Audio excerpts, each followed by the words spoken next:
R2-D2 was gifted to Anakin by Padme following his knighthood in the Jedi Order.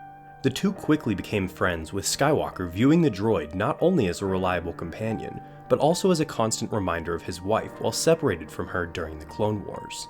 So after R2-D2 left to go get blue milk, who came to replace his role as the Chosen One's trusted co-pilot? Following his recovery from Mustafar, Darth Vader was allowed to obtain and modify nearly all starfighters used by the former Republic to his liking. As a result, Vader came to acquire numerous Eta-2 Actis-class interceptors, stored for use within his primary Star Destroyers. Despite the starfighter being one of his personal favorites as a Jedi, it became quickly apparent to the Sith Lord that the cybernetics and increased height given by his new armor made the original cockpit both uncomfortable as well as difficult to see through due to his helmet's lenses. Because of this, extensive modifications were undertaken to correct these issues, a practice once done by Skywalker to stimulate his creativity, now done to ease his suffering. Nevertheless, these modifications saw Vader's interceptors have slight variations from one to another, all implemented in a desperate attempt of returning to the natural feel the starfighter once had to him. Although Vader had several interceptors to choose from, he continued to use a single Astromech throughout his early missions. Picked to replace R2-D2, R4-K5 was formerly owned by a deceased member of the Jedi Order, perhaps being chosen by Vader for already having flight experience with a Force-sensitive pilot.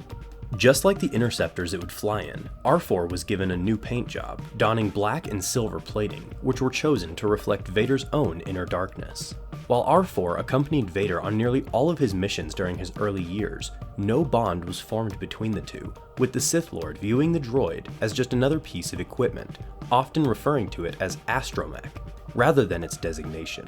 This cold relationship likely would have continued even if R2-D2 had remained at his side, as following Anakin's fall to the dark side and the return to Padme's apartment prior to his departure from Mustafar, R2 briefly communicated to C-3PO about the drastic changes in Skywalker's personality, confiding over how his master had distanced himself and completely stopped chatting with him besides giving orders.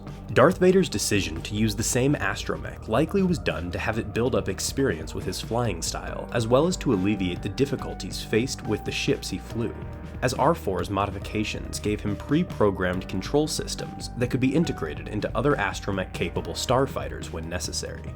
These frustrations, along with wishing to stop using a starfighter which reminded him of his Jedi days, led Vader to personally request a new ship to be designed by one of the Empire's best engineers. Along with requests for a starfighter which better suited the Sith Lord's armor, he also wanted one which was outfitted with advanced systems that did not require the assistance of an Astromech.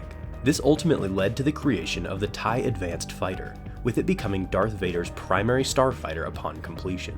His old interceptors were later given to Imperial outposts. R4-K5's fate is unknown, with the Astromech likely being turned into scrap or reprogrammed for other purposes within the Empire, after having no further use to Darth Vader.